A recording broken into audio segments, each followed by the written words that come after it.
Hello, everyone, and welcome to the Origami Hoops and Sports Podcast. My name is Dribble the Swordsman, and I will be your host. Apparently, there has been something going on here, okay? According to the Big Mom Intelligence Network, it seems that Stephen Curry did not use Gear 5 in game 2. So in game 1, we saw him use Gear 5, okay? In that first quarter, he was playing amazing. He was making things happen, right? And then it seems like he just got out of it. He could not sustain that form for the rest of the game. I mean, it was in the second quarter, it just wasn't there. For the rest of the game, he was just kind of in his other gears a little bit, but not like that, you know?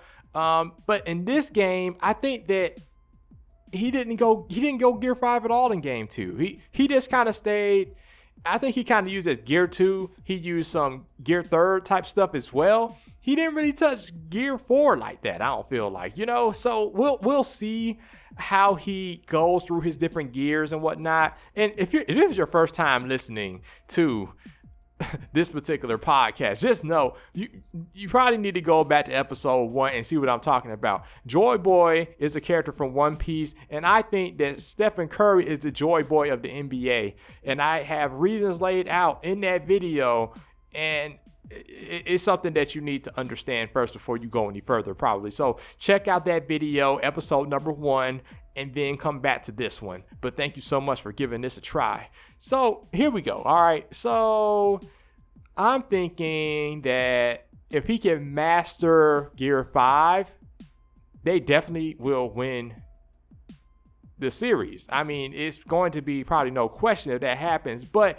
Gear 5 might be really tricky for him. So we may have to just settle for Gear 4 for now, you know, and he goes into different, you know, things with that. We'll see. Will we see some Black Mamba? Will we see, you know, some Python? You know what I'm saying? What will we see? And now let's talk about Zoro. So Zoro, let me just tell you what's going to happen. All right. So, you know, they have the whole Grim Reaper thing. Is it real? Is it not? Was it really Brook? And Zoro was just hallucinating. No, I'm going to tell y'all what happened, okay? This is what happened. So basically, Zoro is going to see something that looks like a Grim Reaper, but when he's going to be in his mind, right? You know how they do that in your mind, in the character's mind scenes on anime, right? He's going to be looking, and he's going to see that figure coming toward him, and he's going to blink a bunch of times. He's going to and then it's going to fade into being Odin. Yeah, so that's going to be like the will of Odin, right? Within Enma, it's going to have a conversation with Zoro. And guess what Zoro is going to find out?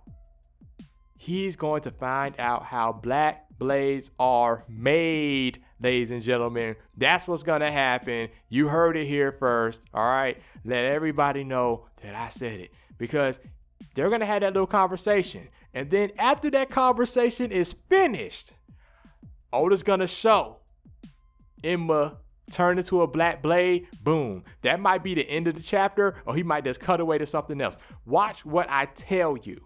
That is going to happen. We're gonna talk about One Piece a little bit later. Let's go ahead and get into the NBA stuff right now. We're gonna have a fun show today. I mean, look, game 2, 1 and 2 of the NBA Finals. One Piece, chapter 1051. Okay. Got some theories, got some thoughts. Let's get into it. So, the NBA Finals are upon us. The series is now tied 1-1. Streets are talking. Warriors fans, they did not seem very worried. Boston fans, they seem very confident. The tune of the Warriors, from what I'm hearing, seems like they are confident as well. The Warriors fan base is still confident. Boston's fan base, still confident. So let's break it down, though. Let's see what really happened from game 1 to 2. So for the Warriors, let's start with them since they won. You have a few things that kind of tilted victory in their favor. So I'm going to start off by saying Gary Payton II. His presence on the floor was big for them. Gave them some more speed, gave us some more defense, gave us some more strength. Speed was very key as well. Being able to stop and head people off at the pass, if you will, head them off as they're driving to the rim and things of that nature. That can make a big difference whether they score or not. Stephen Curry played more minutes in the second quarter. Usually they take him out in about the halfway point, about 6-minute mark. He played all the way until about the 2-minute mark. So he played about 10 minutes in that quarter. So that right there was definitely an adjustment that they made, kind of keeping Boston a little bit more on tilt as far as, hey, Stephen Curry is out here. He is a known threat. We have to key in and focus on him. And it boded well for them. And in the third quarter, even though it was kind of a close game at halftime, in the third quarter, they were able to come out again. And it could be that even Stephen Curry was in even better rhythm because he had played a little bit more, got a little bit more loose. And after halftime, he was able to let it fly and it was going in for him. Of course, everybody else on the Warriors played their part as well. Bielitsa had a very nice game. Box score may not show it, but he had some very good defensive stands. He did his thing at scoring in the paint when he could, getting some rebounds and things of that nature as well. It was very, very, very interesting game. Also, I want to talk about this. And I might actually do a video on this to kind of illustrate what I'm referring to. So think about the motion offense and think about a non-motion offense. The non-motion offense, you may not have as much player movement. Thus, the defense may not move as much either, just because you're not reacting to anything as much. And you kind of see that the Warriors kind of turned off the motion. They kind of stuck to more pick and roll, matchup, attacking basketball, and it seemed to work pretty well for them. I think that the design of that was to kind of keep Boston on tilt on defense, because with the motion offense, you kind of play maybe into Boston's favor a little bit more because they have a lot of athletes on that team that can switch very easily. So when they're able to switch all the screens and backdoor plays and stuff, right, it kind of makes their defense kind of like a big block, like a big wall in the middle of the floor, if you will, because all that movement is happening. But when you stop that movement and you isolate certain movements to maybe one side or the other, now that wall is kind of like toward the sideline, toward the corner, kind of facing that way, and you have a whole side that you can attack on the weak side of that. So I think that's what they were maybe going for, and it kind of shows it because they were able to attack the basket a bit more and a bit better. You actually see Draymond Green doing that a lot. He was very, very aggressive as far as being a threat on offense for Boston to react to. And those are kind of the points I saw for the Warriors side. On Boston, though, Jason Tatum played a pretty nice game. Brown had an okay game as well. The role players kind of just were not there like they were in game one. So Marcus Smart had an okay game. Derek White actually had a pretty good game. Al Horford only scored 2 points. I mean, 2 points not necessarily bad. He did other things in the game too, but they need more from him because, you know, in game one he scored like 30-something points. So that is kind of bad, honestly. Okay, they need him to score more. They just need him to score more. And I think he can do it. He has been in the NBA for a very long time. He has a lot of experience. They're going to get some rest. They're going back to Boston. They're going to get the energy from their home crowd. So he might actually have a very big game in game three. We'll have to wait and see. But, you know, kind of trying to see if they can get Halford in some more scoring situations, even some of their other big men into better scoring situations where they can actually feast on some of the smaller defenders that the Warriors are throwing at them. So we'll have to see how that kind of goes. Sadly, they don't really have anybody that has like a super duper great post-up game except for Halford, and he's not really that fire in that regard at this stage of his career. So it's going to be very interesting, and maybe not even enough floor spacing with shooters and stuff that they could surround somebody like that with. So personnel and players and talent and skill and whatnot that's out there for Boston, a little bit limited in trying to attack that. But I'm going to go back and say what I've been saying, even with the Mavs versus the Warriors. You need to attack the Warriors' smaller players. So I see that they're kind of hunting Stephen Curry a lot, trying to get him on switches and whatnot, and that's fine. But I would just say, let's attack all of the small people, the smaller stature, the smaller size people that the Warriors have, because eventually they're going to make a mistake, and eventually you're going to get them to foul you, and you're going to probably overpower them as well, getting to the rim, and you're going to get some and ones. You're going to get them in foul trouble. You're going to get them out of the game. And like I said before, if they're not in the game, they cannot score. So that's very, very key. It's kind of a battle of attrition. Who will last the longest? Who will make the first mistake? Who will make the most mistakes during the course of the game? And mistakes that Boston did make were turnovers. So they turned the ball over a lot. And the Warriors scored on a lot of those turnovers as well. That's always something to keep track of, turnovers. I like to look at points in the paint as well. 3-point percentage actually was pretty much identical. Free throws, pretty much identical. Not a lot of disparity there. So, it is what it is. Now let's talk about the juicy stuff. All right, so should Draymond Green have gotten thrown out of the game? Honestly, I would probably say, should that have been a technical foul? I think they could have called it one, honestly, and he would have gotten ejected. And you know what? I think it's kind of fair if that would have happened because, in these situations, it's not all about you. And, Draymond Green, if you hear this podcast, just understand, I'm not trying to attack you. I'm just trying to get you to understand and get others to understand that are listening to this. When you're on a team, you have to, and you're important to that team, you have to make sure that you're out there for your team as much as possible. If you get teed up twice and you get ejected from the game, then you're not there for your team. You're hurting your team when you do that. So it's just something to be mindful of, controlling those emotions, not letting people provoke you in that way. I always say this too. In life, you can never control what another person does, but you can always control what you do in reaction to a person. So if a person's trying to antagonize you, trying to do these different things, you don't have to really feed into it. You can be different. And I think with time, he'll get better and better at that. We kind of have seen him improve upon that.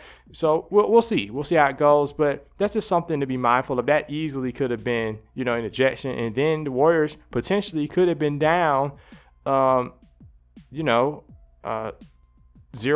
in that series because Draymond Green was pretty important, for their system. So, and for their defense as well. So we'll see how it goes. I want to kind of get into some things too in another video about the NBA. That's going to be kind of just a standalone video. Watch out for that. Not going to get into a lot of anime on that. It's going to be like kind of strictly basketball. Then I'm going to do kind of an anime version of it. So let's go ahead and get into the next aspect here. Let's get into One Piece. All right. One Piece chapter 1051. All right. So you know what?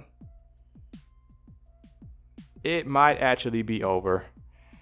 I mean, it really might be over, y'all. Do you guys think it's over? Do you think Kaido's going to come back? I mean, I don't know. I mean, it looks like they're about to have a celebration. This man Momo over here getting hyped. First of all, we get the reveal, right? We get the reveal of grown-up Momonosuke. How do you guys feel about the character design? I think it looks pretty cool. I definitely like the way he looks as far as the character design is concerned compared to Odin. So we'll see how that goes. Another thing I noticed was that it seems that he has his sword. I'm going to butcher this name. I'm going to try. Aba no Habakuri. The white sword that is like the sister to Emma. Okay, it's not the sister, but it's the sword that he was given from Odin. So it's Odin's old sword that he gave to Momonosuke, and the other sword that he gave to his child was Enma, and that was Hiyori's. But we know Enma is now with Zoro. So anyway, also, will Zoro keep Enma is another story. What do you guys think about that? I think it would be kind of cool if he did, but I would kind of like him to get his own kind of sword. I definitely would like to see him get another Kitetsu, maybe upgrade that one to the Kitetsu 2. We'll have to see how that goes. I don't know, though. I mean, I'm thinking some other things as well with that. I would like to see him get some upgrades for sure. He definitely needs it. I don't know if they would actually give him Shisui now because they have saved Wano. I kind of doubt that. I think that's going to still be a national treasure. But we're going to talk about some treasures too, where some potential treasures might be on Wano. Red Poneglyph alert. Hold on a second. All right, so this man, Momonosuke, getting on his speech, man. He said, "My father gave me a name that means invincible. Under my rule, this parched and ruined land will turn into a paradise on earth."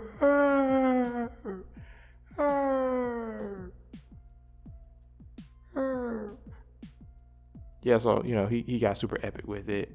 He's yelling, everybody's bowing down and all this stuff, He's going to be the shogun. That's what he says. So we'll see how it all goes. I think this chapter was pretty cool. I mean, it wasn't all that to me. This is kind of a segue chapter. We're getting into the next aspects here. I think something big is coming. There's no break next week though, but I think something big is coming. We got some Tama backstory. You see that her backstory, not exactly similar to Nami's backstory, but I guess that Nami has, some empathy there because, her backstory, her mom, basically, Bellamere, the way how she tragically had her demise. And, also, I'm not sure if Tama was saying this stuff out loud. I don't think she was. So it's kind of interesting to see Nami understand that.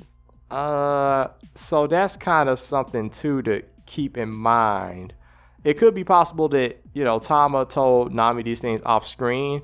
But, sometimes you just throw them a bond with people, and also it's like, Nami can be caring, I guess, sometimes. So, Tama really just ran into her arms, in the actual panel. So, and Nami just kind of consoles her. So, I guess Nami is, she can be pretty nice sometimes, So it is what it is. Another thing that I thought was interesting, on that next page, we see Momonosuke with the sword drawn. Now, this is very, very important. So if that sword has a special ability, something like Enma, that kind of tells us that Momonosuke could be secretly strong in this form, because he is wielding it seems like, with no side effects. Now, it could be possible that this sword does not have the same kind of ability that Enma does. It might be something different. It might not have anything at all. But I think that's kind of interesting that Oda drew it like that, because it's literally unsheathed. So some people will say, oh, some of these swords, when they're sheathed, it doesn't really mess with you. But once you unsheath it, boom, So that's another reason why I kind of felt like Hiyori might be a secret swordsman, maybe, Ninjiro trained her a little bit and stuff. Because, why would you give your children a sword that they could not use? And here's something else too. I heard somebody talk about this. It could be that these swords, right? And here we go. See, this is the thing that we really need answers to, honestly, okay? Swords having a will, fruits having a will, so let's get into it. So the sword could recognize Momonosuke and thus not hurt him. The same thing could be said for Hiyori, maybe. All right. It could be something along those lines.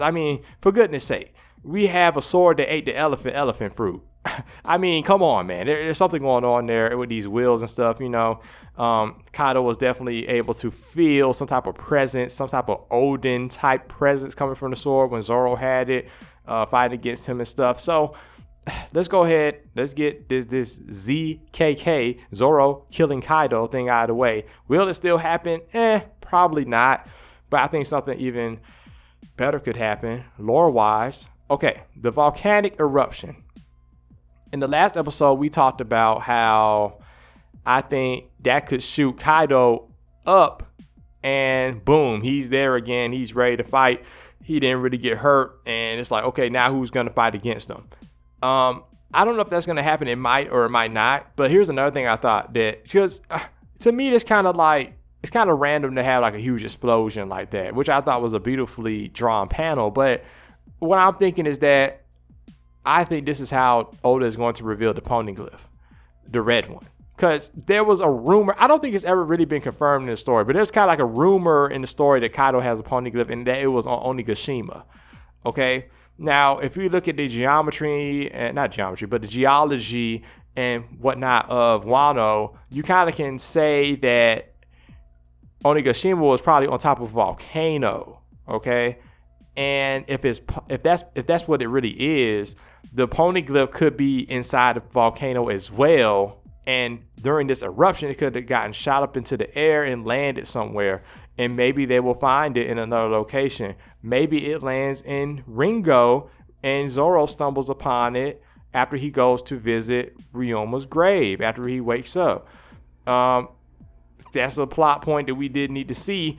Some people are feeling like it could be underneath Ryuma's grave, or it could be inside of a mausoleum that Ryuma is in. Well, his corpse used to be inside of, or something. Maybe you need the sword to get inside of it, or some like kind of thing like that. I don't know. But it'd be interesting if he was kind of like a guardian, right, of Wano. Then he could be guarding these secrets as well from people who don't deserve them, which is, the whole closed off and all of that stuff with Wano. I mean, it's kind of interesting to think. I don't know. How do you guys feel about that? We're going to see what happens here because we definitely need some more Zoro plot points. I really wanted to see what Zoro had for a backstory. What is the connection with Wano? Is it only going to be the Emma connection? Is that all we're going to get? I mean, we've gotten teased that he could be like Ushimaru's, like, from his lineage and stuff like that. I mean, we just don't know. We will see what happens. I mean, I don't know. And, this might be like kind of a short episode. I did have something I wanted to get into. I want to do just a separate episode for that. So I might do that, kind of give you kind of a double episode back to back, because there's some things I want to talk about. I want to talk about some NBA rule changes, okay? That's to whet your appetite a little bit there, all right? And we might get into some anime changes I would like to see as well from some different anime, or from one main anime, actually, that I have in mind. So we'll see how it goes. Okay, so let's transition into games 3 and 4. So these games were pretty cool, too. I think there's been an awakening, everybody, all right? Game 3, I kind of peeped this. Jaylen Brown, I think he awakened his Mangekyo Sharingan. He may have had Sharingan before, right? His defense and stuff like that. But I don't know what tragic event led to this. Maybe it was, the loss, the previous game and whatnot. But that was interesting to see him guarding Stephen Curry. I mean, he had Stephen Curry turn his back to him. I mean, for an elite ball handler like Stephen Curry to be turning his back to you and stuff like that, that's saying something. I mean, that is some very, very good defense. Some people are making the argument, though, that, because of the physicality and whatnot, it's causing some issues for the Warriors and whatnot. And, maybe the lack of foul calls and stuff and the chippiness and things of that nature not really being called or kind of letting them play. So, I mean, this is what it kind of comes down to sometimes, who has the most guts, who has the most, will to win and things of that nature. If they're going to let you play it out and not bail you out with different foul calls and things of that nature, then, hey, that's just what it may have to be. And we kind of saw that in game 4. So in this particular game, I'm going to let y'all know something too. All right. Look, Joy Boy, a.k.a. Stephen Curry. All right. Speaking of which, I'm going to talk about a different nickname for him that I've seen kind of floating out there. And I like it. And I like it better than Chef Curry, definitely, even, which is an interesting nickname. But I don't know. I kind of feel like that came from a song, somebody calling him that. It's not really organic, but this one here kind of feels a lot more organic. I'm going to get into that. But, his other nickname I kind of have for him right now is Joy Boy. If you guys don't know what I'm talking about with this, go check out my podcast about Stephen Curry being Joy Boy, okay? Episode 1, all right? So, let's get into it. Look, guys, fourth quarter came around. And, like I said, in game one, we saw Gear 5 in the first quarter, you know what I'm saying? But he came out of it. He couldn't sustain the form. All right. So that's why, like, subsequently, he just kind of, he didn't really use his gears that much. Maybe he went Gear 2 a little bit here and there in spots, you know what I'm saying? Some big punches, too, every now and then, but, Gear 3rd. But this is the first time we've kind of seen him go Gear 4th. This man went Gear 4th, Snake Man, and he used the attack. Gumu Gumu no! Black Mamba. All right. And peep the double entendre, because I'm saying that he was acting kind of Kobe-like. Now, I'm not trying to say that he was Kobe or better than Kobe. I'm not saying that. It's the mentality. Stephen Curry put the team on his back in the fourth quarter, and he led his team to victory. This is what people have been complaining about with Stephen Curry. They say that he's a front runner. They say, like, he comes out there and does damage when the team is already about to win and stuff like that.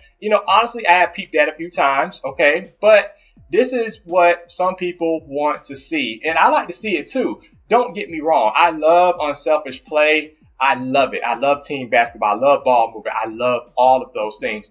But it is nice to see the person that's the best player on that team.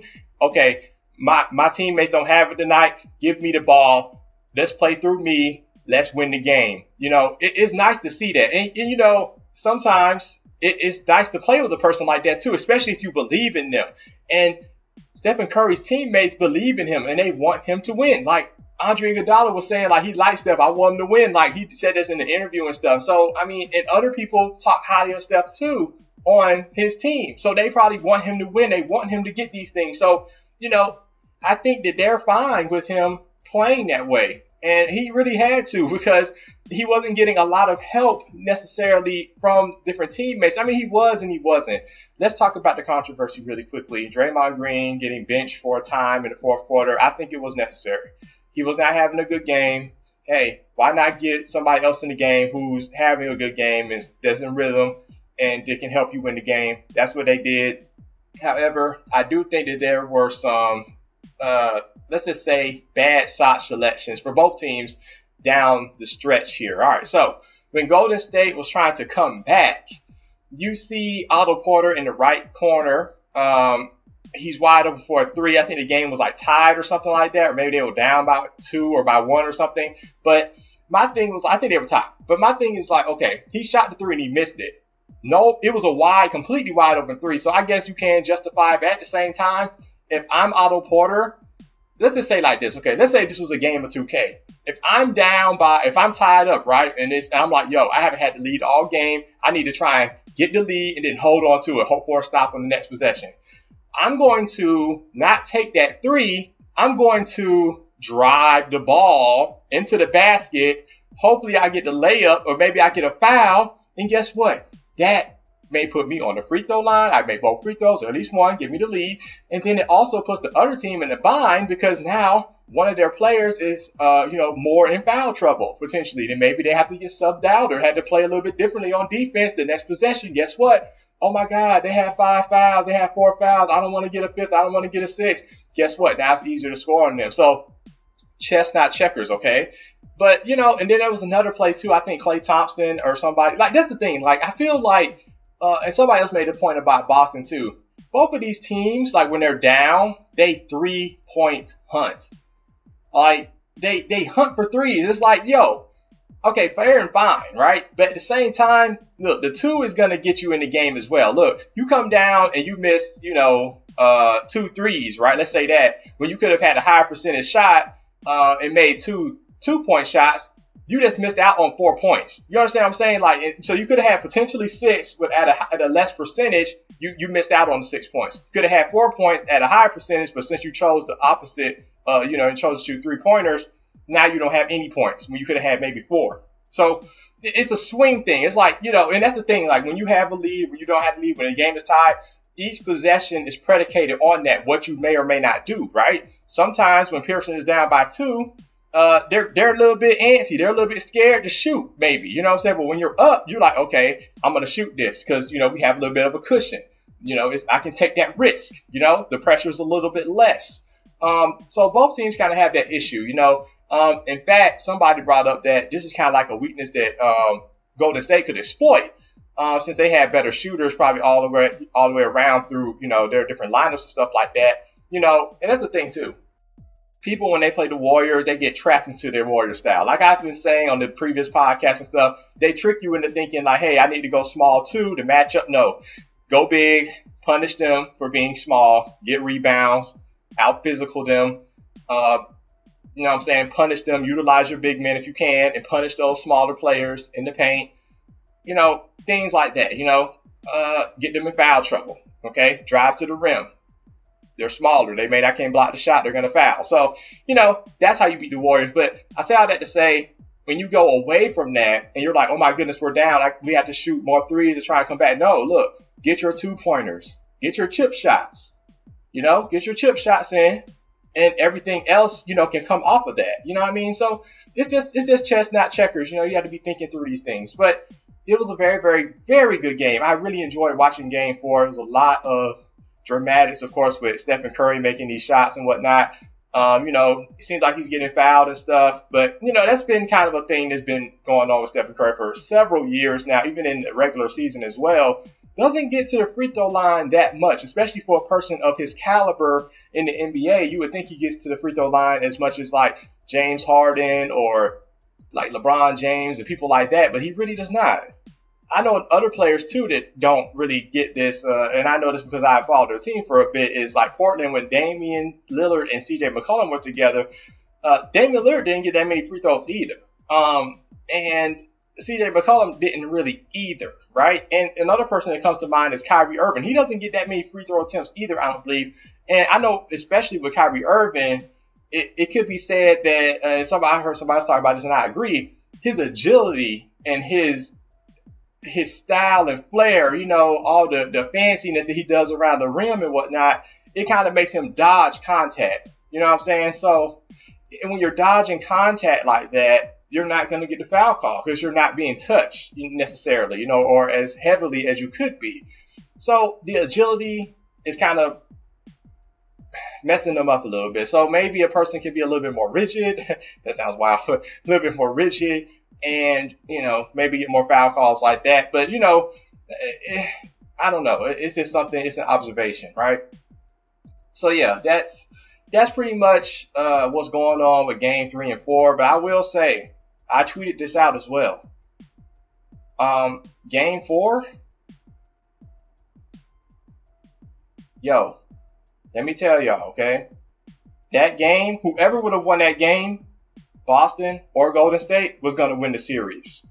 That's how I felt. That's how important that game felt in the moment when I was watching. I was like, oh, yeah, I can almost feel the emotion through the TV. Like, yo, these teams are going at it. Yo, like, whoever comes out on this is going to have a big mental edge over their opponent. So you could potentially see Boston just kind of lay down next game and the Warriors just run over them because they're just mentally exhausted. They're mentally messed up from that game. Although they could come out with a lot more fight too. It just depends, right? If their coach and the people around them and stuff can keep them motivated. Hey, and my thing is this too. Look, on both sides, this is kind of like a reset to the series. You're 2-2. This is like 0-0. Now it's the first to win 2 games. Win 2 games, and you win the NBA Finals. Okay? So this is like a reset. The reset button has been pressed on this particular series. Now, if you guys don't know what the reset button is, okay, look, that's a very, very old reference. All right, look, back in the day, right, on video game consoles, they used to have this little button or like a little switch or something like that. And instead of turning the game off all the way, you could just reset it, right? And it would just take you back to the title screen of the game, press start to start, and, you go into, okay, y'all don't care. Okay, fine. Maybe I need to find a different reference that people can understand in the more modern era of things. Let me know what I can say. Let me know in the comments. Just let me know. All right. So, yeah, this is what's going to happen, yo. I see Golden State winning these games back to back at Chase Center, and I think they're going to win the championship at this point. I mean, it bodes so well for them. They've had a great, outstanding. Matter of fact, they've only lost 1 game this particular postseason at Chase Center, and I mean, the first game that they lost, it was very much so an outlier game. I mean, it was like the most 3-pointers, I think, hit in the NBA Finals history in the fourth quarter against a team against people that were, I mean, really, they was leaving them wide open, I mean, in some cases they were contested, but still a lot of them were wide open shots, especially by Al Horford and stuff like that. So, I mean, you could make an argument that they could have even won that game. So I'm thinking that they're going to be just that one loss at Chase Center for this postseason, and it's going to be, and Stephen Curry will probably get Finals MVP, which is something that a lot of people feel like he needs to complete his basketball resume. I can understand the argument saying that he doesn't need it. And I get that. He really does not. I mean, you can see how good of a player he is, whether he won, even if he did not win a championship at all. You can still see how good of a player he was. There's many players like that, like Tracy McGrady, Allen Iverson, people like that. They did not win a championship, but you can see how dominant and amazing they were as players. So championships and awards and things like that, they do not always show greatness and how good a player is, okay? All that stuff is predicated by different factors, okay? Team, time period, injuries, all that stuff plays a part, all right? So I say all that to say, I would like to see Stephen Curry win the Finals MVP. I would like to see it because I feel like it would kind of give him a more well-rounded resume, and it's something that he is missing, I don't think Stephen Curry is going to get, a Defensive Player of the Year trophy anytime soon. Not to say he's just horrible on defense. He has improved on that. But it's one piece of hardware, one award that he could definitely add to his shelf. And it's meaningful, I know he talked about it in a Malika Andrews interview, where, his ultimate goal is to win a championship. He said, he talked about how the Finals MVP trophy is cool, but it's like, that means that you won the championship at that point, all right? So that's what he's really looking at. He's looking at the Larry O'Brien trophy, okay? Not necessarily, the Bill Russell trophy. So, but, if he gets it, that'd be cool. I would like to see it, okay? I think it's definitely something he could have had even in his first NBA Finals and whatnot, when Iguodala ended up winning it. But, it is what it is. We'll see how it goes. So now we're going to get into a little bit more of One Piece. All right, so One Piece chapter 1052. Man, kind of an interesting chapter for real. I mean, we get to Mary Joy, and this is what gets me hyped. Like, I want to know more about this lore stuff, man. I want to know what the Gorosei are talking about with this Nika fruit and all this stuff. I mean, we get a green bull reveal, he's not silhouetted this time. This man has a flower growing out of his back. And shout out to the One Piece community. You guys hit the nail on the head with this one.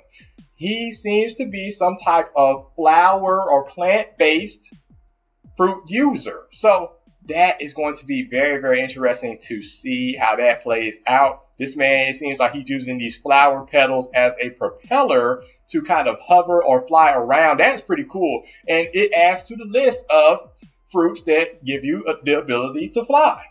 Not that many in the series. So that's very, very rare as well. Some people are saying that he might restore the wasteland of Wano via maybe an awakening or something along those lines, where he produces the vegetation and the foliage that was lost and whatnot in those particular areas, and kind of bring Wano back to how it should look and how it should be and whatnot. Something that he's from Wano. I mean, I don't know about all that. I like the bringing back the foliage and stuff. We also see that Luffy and Zoro are awake. Luffy wants some meat. Zoro wants some booze. My goodness. But, it's pretty cool. They finally see that Momonosuke is in his adult form. So they're like, at first they kind of didn't know who he was. And he's like, hey, it's me, Momonosuke. They're like, oh, okay. Momonosuke, he gets a taste of reality. He tries to be, perverted, and he tries to touch up on Nami and stuff as a grown man now, and Nami slaps him away. You know what I'm saying? It's not like you're in that 8-year-old body anymore, bro. Like, you can't be doing that stuff. And even if you are an 8-year-old body, you probably should not be doing that stuff. All right. So that is something that is interesting to see. That's the perception of, children versus adults, what children can get away with versus what adults can get away with, what adults can get away with versus what children cannot get away with. Interesting dynamics there. And then we have another revelation. Apparently, the bounties have been released already. I mean, it's only been a week after the battle, and they already have the information. Some people are thinking that Scratchman Apu is the informant of that. Because I was kind of thinking that too. Like, how did they get the information? Like, did the dude that Blue Scarf, his compadre that ran away? He's like, I'll get out of here. I ain't trying to get caught up in this anymore. That guy, when he skywalked away, did he report on it? Apu has been there the whole time. You know what I'm saying? So I mean, it could be, and it's some kind of thing like I think matter of fact, I think Sawyer said this on his video. I looked at it. Big News Morgan said something like he's a DJ of the news or something like that, and of course, Scratchman Apu is a DJ type person, so there could be a connection there, a little hint. But yeah, I'm interested to see more things too. Somebody else talked about ease of pistols. All right, so in this particular panel, we see kind of a memorial kind of thing going on between Kawamatsu and Kinemon. They are at Ryuma's mausoleum. Ooh, now we talked about that earlier in the podcast, right? So, oh man, this is interesting. Could the poneglyph be inside of there? Now, some people are saying that probably not, because if it was, Moria would have found it. Now, my thing about this is that, okay, so if Moria would have found it, that does not mean that Moria would have taken it and moved it. So it could be in there for real. I mean, maybe Moria got his print or whatever, and he went on about his life. Maybe he didn't even know about the poneglyphs and that he really needed them. I mean, Goldie Roger didn't know. That's why he had to go around the world again, So that was something. That was something to kind of keep in mind right there. You know what I'm saying? Interesting, yo. The National Treasure of Wano. That is so interesting. That's what the Shishui is, right? Ryuma's blade. National treasure. Because it protected Wano. Protection. Okay, Joy Boy. Okay, Joy Boy's supposed to protect people. He liberates people. Okay. What about the One Piece? Does the One Piece have to do with that? Oh man, if you have the red poneglyph there and it has something to do with Ryuma's sword unlocking a chamber maybe to get to it, maybe it has to do with that. Maybe it's all tied together. I don't know. We're going to see. I'm so interested in this stuff. This is my favorite part of One Piece, the lore, I feel like. But going on with what I was trying to say, first of all, we see Onimaru again. I wonder if he will transform again. I wonder if he and Zoro will have a conversation when Zoro hopefully visits Ryuma's grave site. But yeah, Ashura Doji and Izo, right? We know now that they are dead. So they have died. And we see Ashura Doji's sword and Izo's twin pistols. Now, the pistols, people are thinking that Usopp could potentially get those pistols as a weapon upgrade. Hey, I'm all for that. I've been saying that Usopp needs a power up, and I say, hey, let's give Usopp a gun. I mean, and maybe he could use the gun in a different way. He can maybe modify it to where he can use different ammunition in said gun. Okay, it could be something like that where it's like, okay, I'm going to make like these different cartridges for my seeds and stuff. So now when it fires out a gun, it deploys the seed and, all these different, stars and stuff that he has. Like maybe it could be something like that. We know that Usopp can create weapons for one thing, right? He can adjust and tinker with things too. And you have Frankie there as well.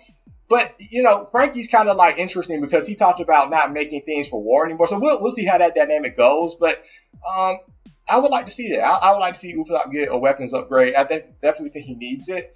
The crew, for the Straw Hats at least, they definitely need to upgrade. Let's talk about these other crews, though, because Law and Kid, right? Their crews, okay, so Law's crew is just basically him. He is the crew. Like that, he's just a crew.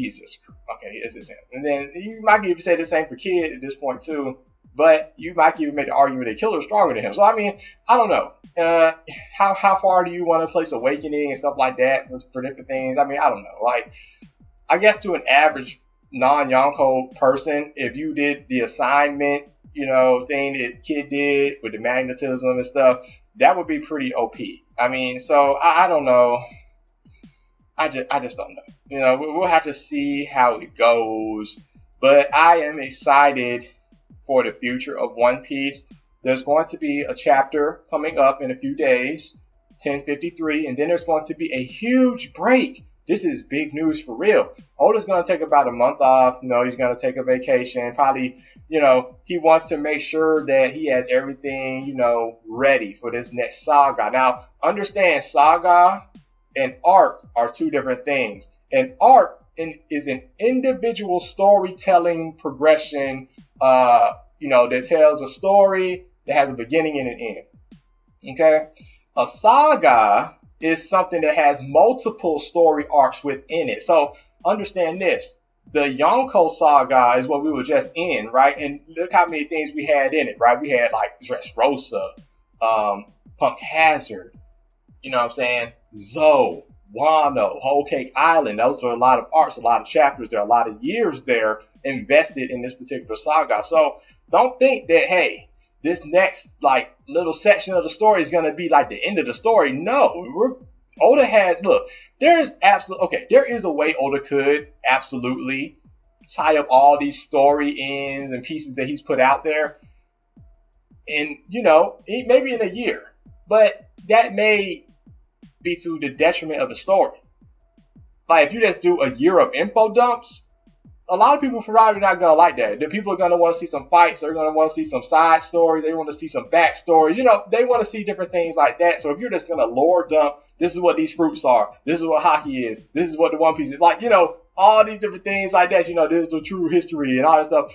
There are some people that would love that. Like, I would love it. But there are some that would not. So he's got to balance it. You know what I'm saying? And also there are other places that they need to go. Elbaf being a big place.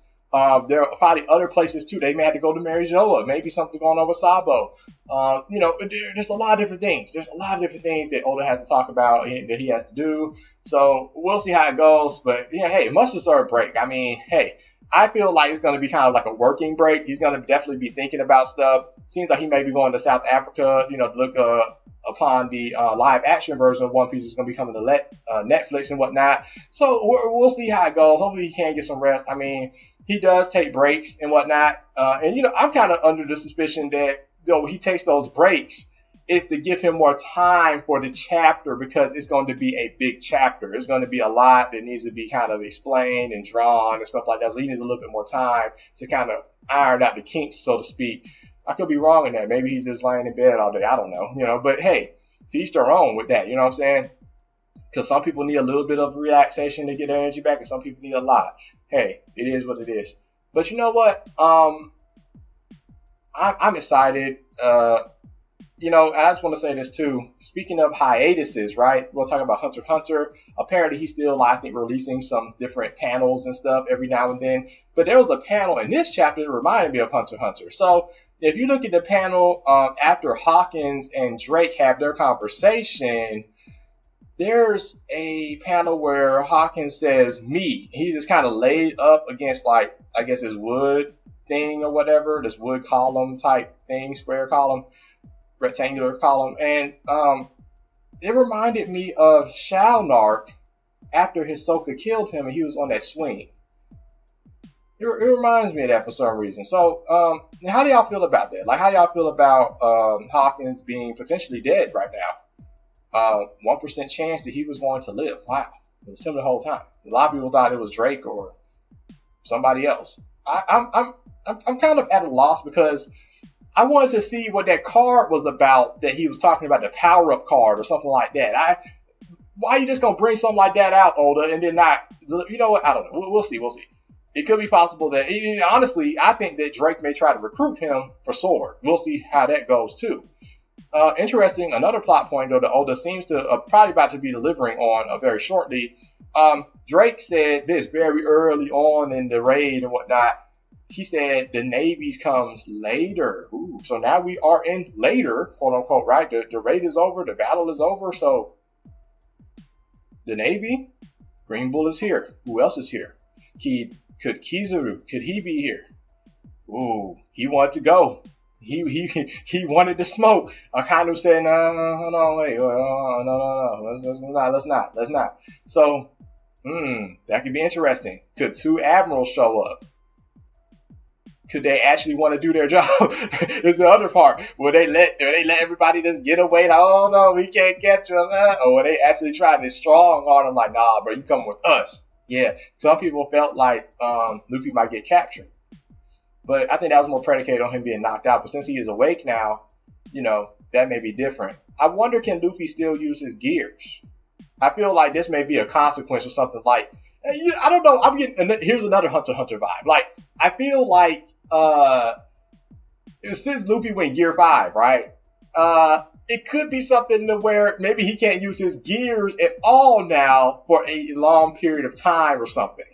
And I say that because, man, I'm just getting the vibe like when Gong, went all out, right? And then after that, he was just like a shriveled up version of himself and whatnot. And then after he got healed, he couldn't use Nin anymore, which is wild. Like, I mean, Hunter x Hunter need to come back. Like, we need some answers with that. But anyway, so I think it might be something like that. It'd be wild if like Luffy could not use Haki anymore. I don't think that's necessarily the case. He may have exhausted his fruit to the point where maybe he cannot use it anymore for a while. I don't know. Now I think that'd be kind of interesting if Oda did do something like that. That would add another dynamic into the story and more threat, because it's like, okay, if Luffy is not able to use his fruit and whatnot, what I'm saying? Let's say he can't stretch anymore or something. I don't know. Like, even to that extent, it's like, wow, that really affects how, he can move and stuff like that. So I don't know. We'll see. I can't really recall if like he was actually stretching in this chapter that much or at all. He may have been. I don't really remember. But it is what it is. We'll see. But yeah. Thank you guys so much for listening and watching. I really appreciate it. And if you're having a bad day, I hope it gets better. Stay strong. Bye.